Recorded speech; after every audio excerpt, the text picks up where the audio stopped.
Hello, welcome back to Chasing the Dream. I'm Ethan. This is a podcast dedicated to talking to amazing people about workplace culture, their careers, experiences in corporate America, and what their values are. And today I'm really excited to have Robert Costomiris with us. So check this out. Robert cut his teeth in Wall Street, kind of the way I did back in the day, starting as a cold caller, and carving out an illustrious path from stockbroker to financial advisor. And with a tenacious spirit, he and his partners eventually became the owner of their own broker-dealer firm, wearing multiple hats from advisor to CEO, COO, and CCO. I'll have to ask you what that's all about, Robert, while being responsible for launching the insurance and RIA divisions. So Robert had one of those career pivots, as you know, most of us do. He transitioned seamlessly into real estate and found his stride as a capital raiser with MIOYM, a distressed asset private equity firm specializing in single family real estate. And currently, Robert serves as president. He leads a dynamic team of capital raisers and are at the forefront of launching a groundbreaking commercial division. So excited to introduce Robert. And Robert, welcome to Chasing the Dream. Thanks for having me, Ethan. Appreciate it. And your intro makes me sound like I do something important.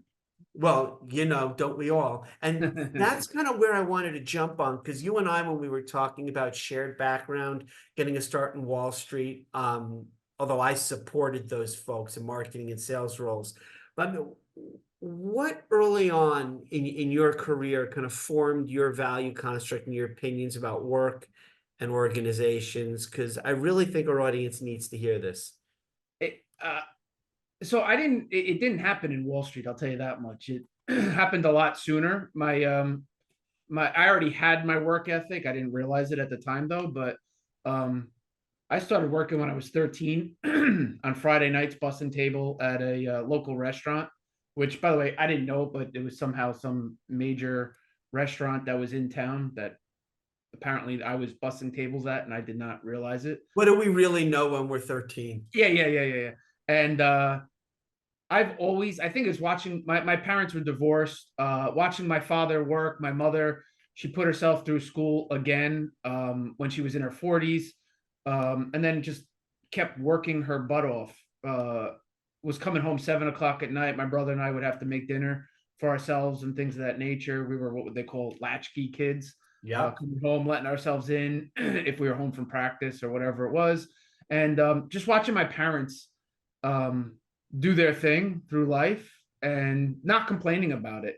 My mother would always say she was tired, things of that nature, but never complained about working, never complained about what she had to do.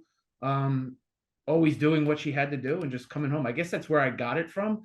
And it was just something that when I went to work, I had to work. I had to do stuff. I never complained. And, I know that sounds so simplistic and so, um, you know, easy, I guess you could say. I keep using air quotes, but people today, I think, and kids, I guess I could say kids because I'm of the older camp now.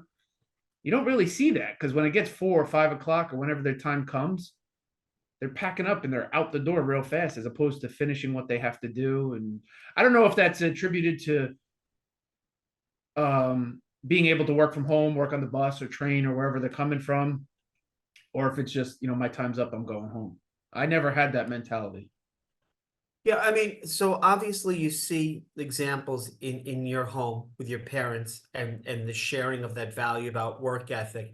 And you and I talked about we both share background experience, bussing tables, waiting tables, and when you go to work, you go to work. And I'm really curious, kind of as you got older, what about that work ethic and or other values that really kind of formed your value construct about work, and also as somebody who's responsible for hiring and developing people now? I don't know how to answer that, to be honest with you. Um, I don't. I think I take after, and I didn't even intend to make this about my parents or whatnot, but I I go to work and I actually enjoy what I do. If I don't enjoy what I do, I can't do it. And I love what I do. So working late, working hard while I'm here and putting everything in while I'm here. I could legitimate, you know what, this is what I get from Wall Street is I could have 15 things going on at once and just be in a zone and do everything. The other day I had four guys calling me, telling me they had to get paperwork in for something. I had to send it out to these people, and because I don't have a sales assistant right now, so I had to send it out to all five people while I had, you know, my commercial analysts coming to me with deals, and everything was going on at once. And within a 4 hour period, I got so much work done. And then for the rest of the day, I legitimately had nothing to do just because I was doing so much so fast. So I think it's, not only just hard work, not only is it getting stuff done, by working late and things of that nature, but it's being able to focus on the stuff that you're able to do. And what I got from Wall Street was, no matter what's going on around you, you got to be able to, focus and get your work done and do it properly. You can't make mistakes, because on Wall Street, when you're putting orders in and taking orders from people, you got to be very precise. And listen, it's not as hard as it sounds, but when you have 150 guys standing screaming at the top of their lungs because they're on the phone with people, and you're trying to focus putting an order for somebody, making sure you're putting it at the right times, putting the right amount in, and things of that nature, it is quite precise. Yeah, it's interesting because you talked about, as an example, the project you were just working on, like the time flying by, and it's because you're doing challenging work, but it's work you love. And you said something before about, I love what I do. Mm-hmm. And I guess I'm curious around your career journey about the times when maybe you were doing things you didn't love, or working in places with people that you didn't get along with. I mean, any kind of historical perspective in terms of your own career and the journey you went on, as far as figuring out what you love to do and maybe finding out what you didn't love to do. Yeah, there was a time when I left Wall Street for a short stint, and I went into the lending side of, lending side of the business, and giving out loans, and not giving out, but calling people up for loans and stuff like that. And I did not love that. There was a lot that was out of my control. I couldn't control the sale. I couldn't control what I was doing. I couldn't, there was a lot of variables, and I didn't like that too much. And I got out of that real fast. It was only a couple months I was there. I realized, picked up on it real fast. But I try to be positive. I try not to be that one who's, I don't like what I do. I try to stay focused, but after a couple months, I realized I didn't love it, and I changed that real fast. And also working with people you don't love, or you butt heads with, or whatever the case may be, it as well as I do. It's nature of the beast, and especially when you're hiring and running teams, and you have to be able to get along with people. And there was times where I didn't get along with some people, and you kind of got to put your head down and get the politics or whatever you want to call out of it, and just be able to work together. And those times when I was with people that I didn't 100% agree with or get along with, however you want to phrase it, I would just focus on work and kind of let that relationship take its course, if that makes sense. What I'm hearing is, when you had those tenuous relationships, maybe a little bit of conflict, one path forward was to kind of focus down on the work and kind of stay clear of, as you said, the internal games and the interpersonal, the politics, which makes perfect sense. And I guess I'm curious, because as you kind of navigated your career, and you kind of held different roles in different industries and did different things, at some point now, where you are now, you make decisions about people you hire and building teams. And I guess, how do you go about that? Because it sounds to me from all of our conversations, your kind of general rule of life is to remain positive. Mm-hmm. And so how do you kind of take that, which is formative, that's your stuff, and how do you kind of build teams with people who may not share your interests, passions, background, or ability to remain positive? So I just had a conversation with he's not on my team, but he literally works right outside my office here. Yesterday, he lost a deal, and it was due to a miscommunication, not on his part. And he was sitting there all upset. And so I called him into my office, I was like, hey, I was like, listen, I go, I know you're upset. I'm not saying don't be upset. But I try to have a positive outlook on everything that I do. And you have to learn from this experience. He's like, yeah, but I'm not. I'm like, you could focus on this and you could sit there and you could dwell on this, or you could take this as a learning lesson and move on. And I'm not telling you to get over it right this second, but you have to focus on what you want. And if wanting more sales and wanting to continue with this is what it's going to be, you have to focus on the future. Take this as a learning lesson and move forward. I try not to tell them that they have to be like me, but I try to show them the two different routes. And he came into my office about an hour after I was speaking to him, and we had a long conversation. And he's like, hey, he's like, I appreciate you, talking to me. He's like, you talked me through, I could have sat there and stewed on that, but I decided to take your advice and kind of move past it and keep moving forward. And he's like, thank you, because I was going to sit there and go down a rabbit hole I didn't want to go down. And so I don't try to put it on them, but I tried to educate them as to the two different routes you could take. So I guess in a sense, I do put it on them without saying, hey, you have to be more like me. Does that make sense? Oh, crystal clear. But there's something that I was hoping we could maybe dive into a little bit, which is Yeah. in order to see somebody who's clearly upset, right? And then to say, hey, let's talk a little bit, you have to see them and you Mhm. have to see them be upset. And you and I both know that that's called being emotionally intelligent. And I guess my curiosity is, where does that come from for you? Not everybody, or a relatively small percent of people have that. Why is that part of your values construct? Why did you feel the need to say something? How did you notice it? Like, that's maybe something that people don't necessarily notice about themselves. That's kind of special. Yeah. And I'm I've just, I'm just fascinated where that comes from. experience. I've been there. I've been where he was.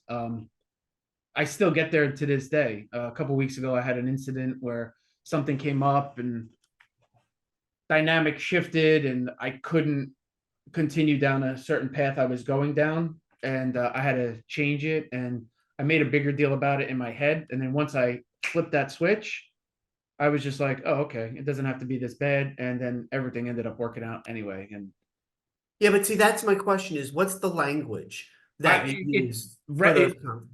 it was just it's just I recognized what I was feeling and what I was doing and what I was going through. And I told myself, you could literally go down this road and be miserable and sit here and cry. I wasn't going to cry, but I could sit here and, dwell on it, or I could move on.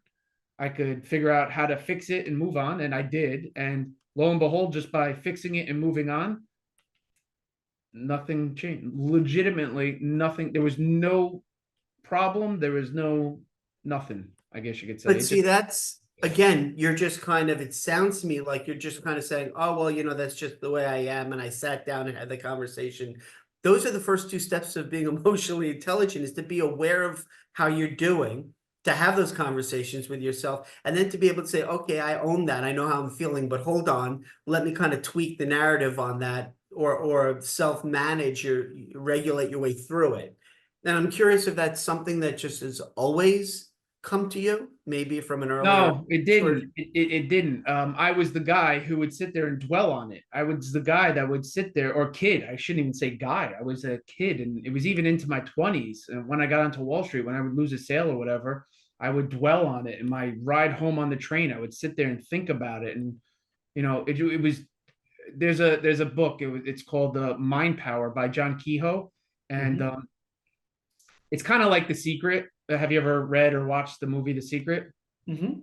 It's very similar to that, and like you control your thoughts, you control how you feel, and your thoughts are how you feel. Your thoughts are who you are, and things of that nature. And once I realized that, and once I realized I can be who I want to be, is when I started recognizing that I'm dwelling on this, or I'm feeling sorry for myself, and I shouldn't feel sorry for myself. And if I just keep a positive attitude, it'll change. And to kind of answer the question, because I know I'm not really answering a question, is I have and I don't know when I came up with this. I really don't know when I came up with this. I think it came from my father, but I have there are no problems, there's only solutions. I never dwell on a problem. I just try and fix it. And a lot of people say that's a problem because if you don't go back to the problem, you're going to do it again. And, so with my guys, with myself, with my family, with my kids, with my wife, I don't worry about what the problem is. Let's just fix it and move on. If somebody wants to go back to it and reiterate the problem and so we don't do it, I'll go back to it. But myself, I don't. Well, yeah. So when you say, does that make sense? Again, it does. But I guess for purposes of our audience, I'm wondering to what extent you look for in other people that you bring in onto your team. How do you look for some of these attributes? Is this something that consciously you're doing where you say, I'm looking for people who can demonstrate they solve problems, or I'm looking for people who have the ability to look inside and say, why am I doing this, and change? Like, how does your upbringing and your formative years influence the kind of people you look to bring in that you say they're gonna be able to succeed in whatever role it is because they fit the culture of this? It's funny that you're asking this right now because we're hiring right now and I'm going through this right now. Right. I used to just hire based off of gut instinct and it worked. Something's changed, and I don't know if it's me or if it's the quality of candidates that are out there. I don't know what it is, but something's changed, and my hiring has been a little off. So I kind of shifted how I hired. I'm trying to take a little bit more time in hiring and putting questions out to people to find. And I'm having trouble pulling this out of people now, and I'm kind of I don't have an answer for you right now. It's let's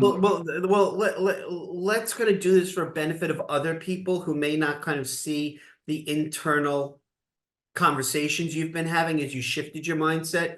What are some of the questions that you're learning to ask now? What are some of the stumbling blocks from getting the right answers? Like, what's that been like for you? Because I think this is incredibly valuable. So I used to present positions on a negative basis. I used to say that this is a horrible job. You're going to work long hours. You're going to get turned down all the time. You're going to get hung up. That's a great salesmanship. I mean, I want people to continue the conversation with me based off of them actually wanting to do what we do.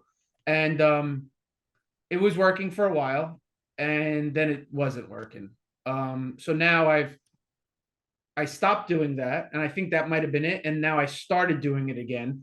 And I'm starting to have better conversations, but I'm not getting the answers that I want based off of the conversations that I'm having. So I don't know if I have to be more aggressive, and I don't mean aggressive like aggressive, but more aggressive in my questions that I ask and get more direct with them, because I'm getting a lot of corporate answers that don't really answer the question. Yeah. And I guess I'm curious. I don't really have an answer for you, to be honest with you, because I'm like literally in flux right now to that. This is the perfect opportunity to kind of have this conversation for the benefit of the many other people, I guarantee you, who are also similarly thinking and rethinking their approach to these new people coming into the workforce. Many of them, Gen Zs, they maybe went through college during COVID, remote. This is their first job or maybe second job out of school. Maybe they have never worked in an actual office environment. I don't mean to cut you off, but I do mean to cut you off.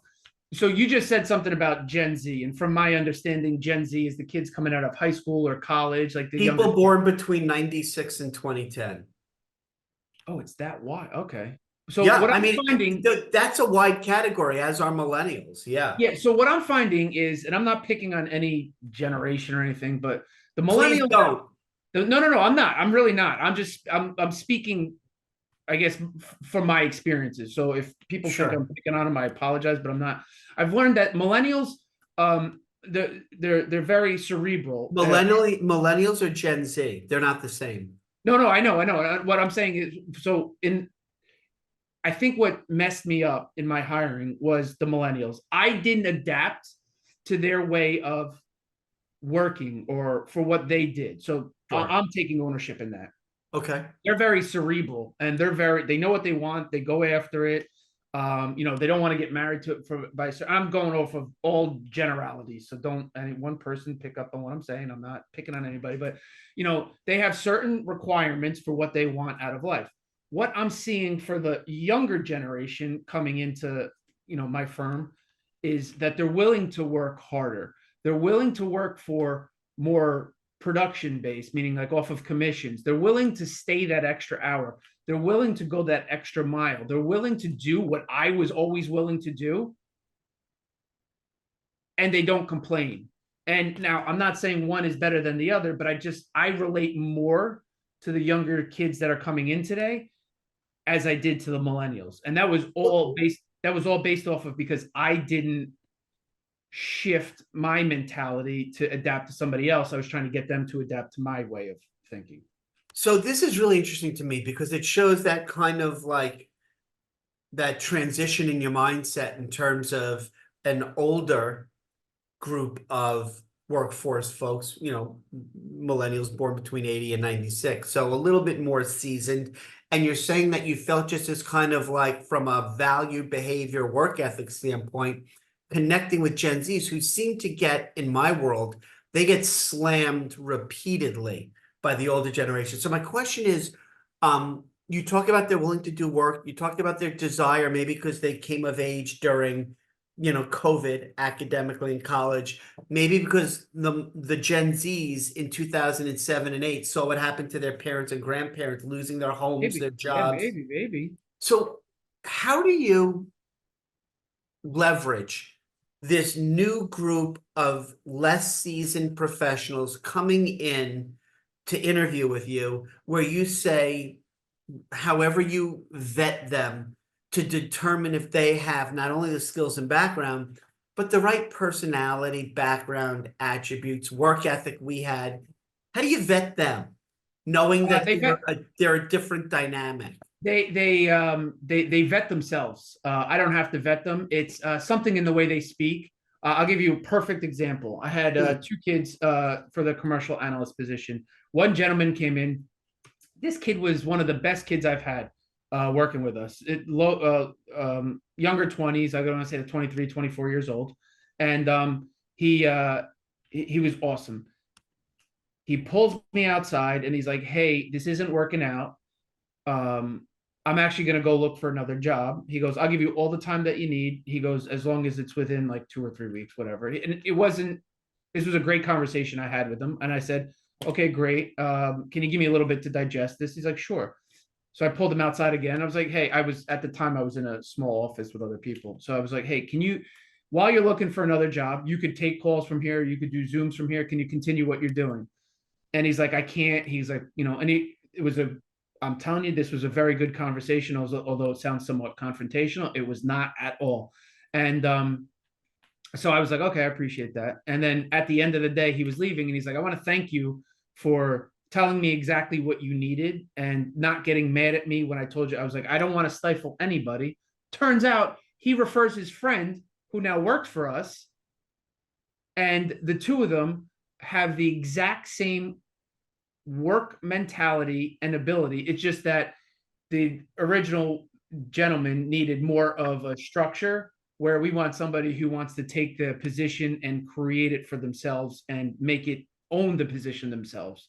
So I saw it in both of them, but he even said that I thought this was going to be something else and I thought I could actually take it on, and I couldn't. And I respected that for him to notice it and bring it to me, and then also bring it to me as soon as he was feeling uncomfortable in the position. And to this day, I wouldn't say very good friends with him, but text with him. It's interesting that he felt the professionalism and the need to be able to, once he identified that it wasn't a fit, to come to you. I'm curious, as kind of like a lesson learned, as you think about, okay, like you said, you're all about solutions. Moving forward, do you use that as an example of how to keep an open door of communication? Do you encourage these younger people to come to you? Do you schedule time to get to know them out of that work productivity? Like, how do you approach that? Because again, you seem to have a handle on Gen Zs. Because I could laugh at myself, I tell people that they could bring me anything that they want, positive or negative, tell it to me. And as beneficial as that may be in that situation, it's also a negative because I got to sit there and listen to a lot of, nonsense, if you will. But I sit there and I listen to it and I appreciate that people bring it to me. So it's a double-edged sword. And I tell people too, and some of my guys, they'll come to me, I'm like, did you really have to take up my time speaking to me about this? And they're like, well, you told me I come to you with everything. I go, yes, I did, but I didn't say I wouldn't comment on it. So it's a double-edged sword for me, and it's a double-edged sword for them. So, just because you create an open line of communication doesn't mean that everything communicated is always productive or ideal. This has been so interesting that I kind of have to ask you, as we kind of talked about early on in your career and the different things you've done and where you are now and being in certain situations like hiring and who to hire. As you look forward for the next few years, where do you see your firm going? Like, where are you going to kind of focus your interest on as you grow the business and maybe thinking about bringing more people in, the kind of culture you're building there?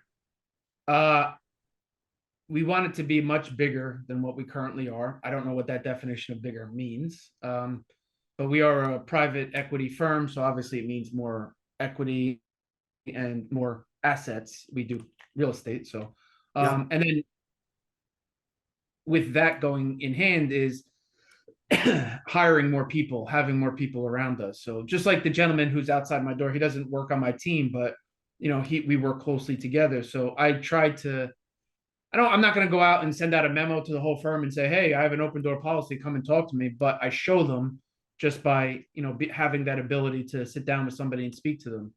But at the same instance, if I'm giving you that open door policy and you're not taking something I tell you and you're actually doing the opposite and it's detrimental to what you're doing, I limit my time with you, because then I find that it's a waste. And it's not something that I'll do right away. I'm not like, oh, well, he didn't listen to me this one time. It's time after time and time and time. If you're coming to me with a problem and I'm trying to give you some sort of a solution and you're not listening and you're not doing it, I kind of like, well, yeah, if you're not going to listen to me, I can't sit here and keep going down this road. So I guess the last thing I wanted to ask you, and this has been phenomenal. I always am fascinated with this. Let's just say you're sitting down with somebody who says, hey, Rob, I'm thinking about doing what you did a few years back, going out on my own, leaving the day job, starting my own thing. What advice do you have for me? Like, what would be that kind of golden nugget or that set of fatherly advice that you would give? I would 100% support him. That's first, or them. I shouldn't say him. I would support them, but I would also say, make sure you know what you're doing. Number one, make sure it's something that you think you're gonna love, because you don't know it until you get into it sometimes. And just know that if you screw up and it's not what you want it to be, it's okay. It's okay. Don't look at it as a loss. You found out something you didn't want to do. A failure is a big thing in what I do. And what I mean by that is I don't look to fail, but I learn from my failures. And I try to find that my failures are a learning lesson as opposed to a negative, I guess you could say. For instance, I got into a property. It was one of my first investment properties. We dumped a ton of money into it. We finally got out of it like 10 years later, I think it was. And my wife says, that was such a waste of time. That was such a waste of money. And I was like, nah, you're looking at it all wrong. I got a very expensive education into real estate, and I now know what to look for and what not to do. And there's a lot of things that I've learned from that I use in the many, I'm not a real estate tycoon, but in the few properties that I've bought and sold in my life that have helped me along the way. So just to get clarity on this, because I'm hearing something very, very clear, but you kind of said it differently earlier on. You said, I'm all about solutions. I don't really always get bogged down on problems, but yet you just talked about the value to you right now and throughout your career of not looking at something as a setback, as like a failure, but as an opportunity to learn from the experience. Mm-hmm. And that seems to also be a part of your value construct. And it's just fascinating to kind of hear you talk about not looking at the negative, but learning from it. And I think that's such a powerful message to share, especially post-pandemic. Listen, Rob, I want to thank you for coming on the program. It's been an honor and a privilege to have you. You and I have talked a lot, but it's a great thing to have you on camera. Yeah, I want to say I appreciate you like kind of like digging into stuff because you helped me like think about what it was that I'm doing and reasons for what I do and how I do it and stuff like that. So I appreciate people who challenge me and don't take my answers for what they were. And when I don't answer the question, you kept going. So thank you for that. But no, look, we're all trying to figure out, and that's why I started this podcast, of not just our decisions or why we do what we do. It's the why am I doing this? Yeah. And the kind of thing that you and I talked about earlier was this whole notion of emotional intelligence is we're constantly, all of us, figuring out our careers and where we're most happy. And you were talking about time flying by when you do what you love and you're challenged. And then how to build an organization filled with people that you can also offer this to. So thanks very much. Hey, Rob, before I let you go, anybody who's heard what you had to say and said, I got to talk to him, how can they get in touch with you? The best way is you could do it through LinkedIn. You could just Robert Costomiris. I can't even get into spelling, but I'm sure it'll be somewhere on here. Or you can go to myohm.com. You can find me on there. I think and I'll put the links once we get this puppy published. I'll put all the links down in the description. So anybody who wants to reach out to Rob Costomiris for Myohm, it'll all be below. So I'm very accessible. It doesn't matter what they put in there. I will respond to most things. All good. And I'll put the link so that they know how to get in touch with you. Thanks for your time, Rob. Really appreciated all your insights. Ethan, thanks for having me. Appreciate it. It's always my pleasure. Thank you.